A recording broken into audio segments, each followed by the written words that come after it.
Sebelum menonton sampai selesai, jangan lupa subscribe dan bunyikan tanda lonceng agar dapat terus video terupdate. Oke.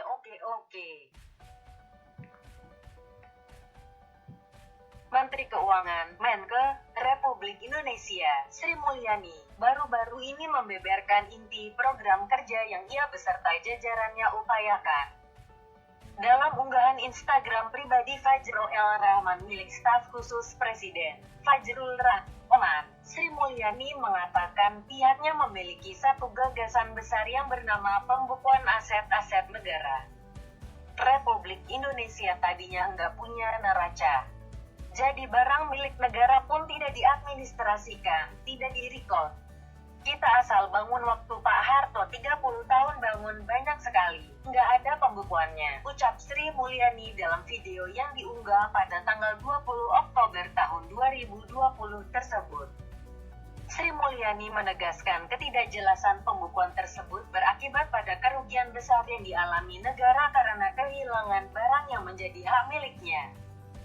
Dalam kesempatan yang sama, ia mengatakan bahwa selepas terjadinya krisis, neraca keuangan mulai dibangun, lantaran Indonesia miliki undang-undang yang mengatur keuangan dan perbendaharaan negara.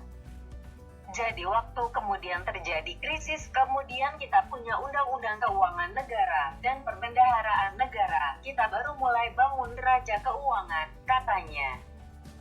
Selain itu, ia mengatakan bahwa saat belum dibukukan, banyak sekali aset-aset strategis yang hilang. Menke terbaik se-Asia Pasifik itu juga menuturkan bahwa karena tak adanya pembukuan, bahkan pejabat negara setingkat menteri pun mampu menjual tanah milik negara. Oleh karenanya, untuk mengembalikan aset-aset yang sangat memiliki pengaruh terhadap kesejahteraan bersama, pemerintah kini membuat peraturan tentang pembukuan dan perbendaharaan. Jadi waktu kemudian terjadi krisis, waktu kemudian kita membuat undang-undang keuangan negara dan perbendaharaan negara, kita baru mulai membangun neraca keuangan. Disitulah baru kita mulai muncul. Mari kita membukukan dan merekod. Pertama, mengadministrasikan, masukkan dulu dalam buku, terang Menke lulusan Universitas Indonesia tersebut. Ia memberikan contoh, di dalam kampus banyak sekali perumahan dosen yang dibangun di atas tanah milik negara.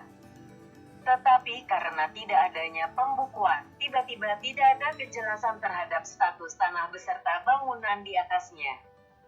Selain itu juga masih banyak kasus lain berupa hilangnya tanah-tanah milik negara. Seperti Kompleks Senayan, Gelora Bung Karno. Pada prinsipnya beberapa bangunan yang ada di sekitar Senayan adalah milik negara. Tetapi karena tidak adanya pembukuan, sehingga banyak kerjasama yang dijalankan tanpa sepengetahuan negara. Tiba-tiba swasta sudah punya titel, ucapnya menyayangkan praktik tersebut.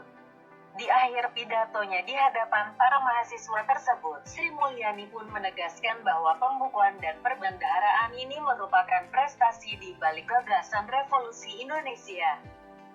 This is what we call it revolusinya Indonesia. Tidak dengan mungkin berdarah-darah, tandasnya.